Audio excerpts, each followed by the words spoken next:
Hello folks, and welcome to my series, A Song in a Day with Mixcraft 10. So here I'm going to be demonstrating step by step how I go about producing a song. Right from the very beginning, like we're going to do today, setting up the song and looking at the arrangement.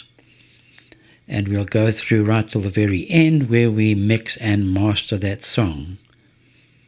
Now the song that I've chosen to cover is Reflections of My Life by a Scottish group, The Marmalade, and this was a big hit in 1969. So first up, I'm going to go to YouTube and find myself a copy that I can use as a reference. Right, so here we are, and the first one up is the original version, but scrolling down just a little bit, I found this version, which I find very, very interesting. Now, the singer on the left is Dean Ford, the original vocalist, and also that's him on the right in this version, which, as you can see, is produced by Joe Tansen. Now, Joe Tansen was originally a guitarist and vocalist with the group Badfinger, and he is now recording and producing. Now, Dean Ford sadly passed away in 2018, so I'm going to be dedicating this song to his memory. But let's just open it up and we'll play a little bit of it for you.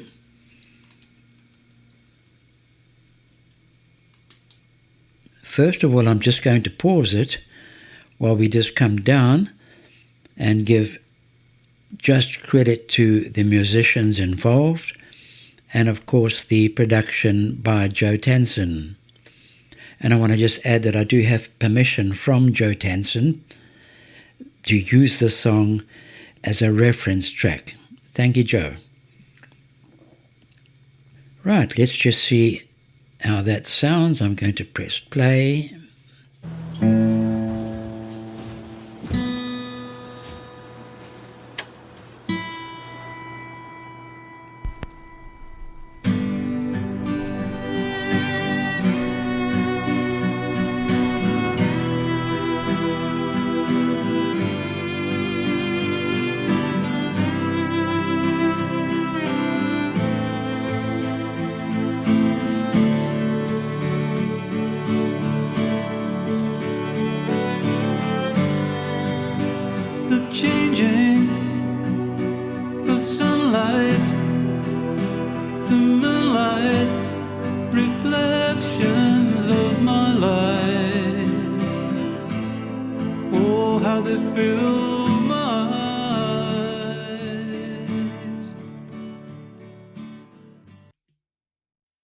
So now let's just close out of there and open up Mixcraft. Here we are in a blank session. Now what I did, I downloaded an MP3 copy of that particular version, and I have it on my desktop, and I'm going to just grab there, slide it to the side. There's the song. I'm going to drag that straight into my project here, into the track lane. It's going to ask me, do I want to auto-detect the tempo? Always a good idea. I'm going to put yes, and there's our song. I'm going to just put it back to full size. The first thing that I want to do is to bring this project to the full size on the screen, and I'm going to do that with a shortcut on my keyboard, which is 0. Now, not the numeric keys, it's the 0 above the letter keys. If I just press that one, it brings that to the full size of the screen. Now let's just open it up a little bit more. I'm going to come here, hover my mouse, you'll see the cursor changes, and I can drag it to any size that I want to really, but I want you to just hone in on the start. I'm zooming forward with my mouse wheel, and there it starts there. But now I need a bit of intro time, so I'm going to move that just by grabbing it and moving it to bar 2. So that'll give me a 1-bar intro where the metronome will be clicking and I can get my timing right. And by the way, always just make sure that your snapping is on when you're doing that, otherwise it's not going to be quite right. Now, double clicking this, it'll open up the sound tab, and you'll see the song duplicated here, and then all these red lines, these are what we call warp markers. What Mixcraft does, it detects the beats and the transients, and it lines the whole song up so it's going to work in perfect timing. And I must just say that it's done an absolutely perfect job of it too. The reason that timing is important is because I'm going to be using some virtual instruments in this song, for example drums, and they will work to a set beat. So knowing that this is totally in sync and at the correct tempo, the drums will be as well. Just closing out of there now.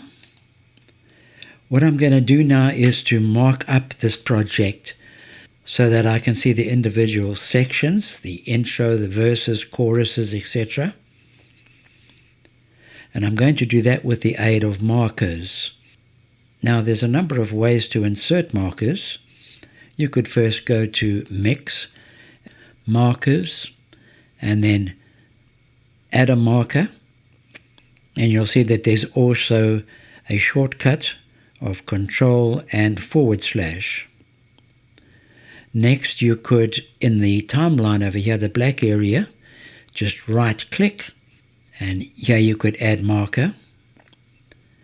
But I find even an easier way still is to just hover on the actual beat that I want to insert the marker and just double-click in the timeline. And there it is. So now I'm just going to name it, Intro, and I'll give it a color. I like it to be bright yellow. Okay. Now I know that intro is 8 bars long, so we're on bar 2. 8 plus 2 is 10. That is going to be the start of the first verse. So let's just come along here until we find 10. Again, just double click it. That is going to be verse 1. And I'll give him a blue color. Right, what I'm going to do is go ahead and mark up the rest of the project, and I'll see you soon. Okay, so here it is all marked up. As you can see, there's an intro, a verse 1, verse 2, chorus 1, a solo, verses 3 and 4, another chorus, another solo, and an outro. Next up, I want to save the project. So if I go to File and Save, of course you could use Control and S as well. That takes me to my Mixcraft projects, and I'm going to give this a name, Reflections of My Life, and save it. I can now close out of here. And if I go to the Mixcraft projects folder, I have a shortcut on my taskbar. Just click that. Scroll down, and there is our project, Reflections of My Life. You'll see it's automatically created a backup. Every time you save your project, it'll create a new backup. I don't generally worry too much about the icon, but here is the actual project. But now, just before I do anything else, I'm going to have to just load that song that we downloaded into this folder. So dragging that aside slightly, there's the song, drag it in, and we should be good to go. So now if I open up the project itself,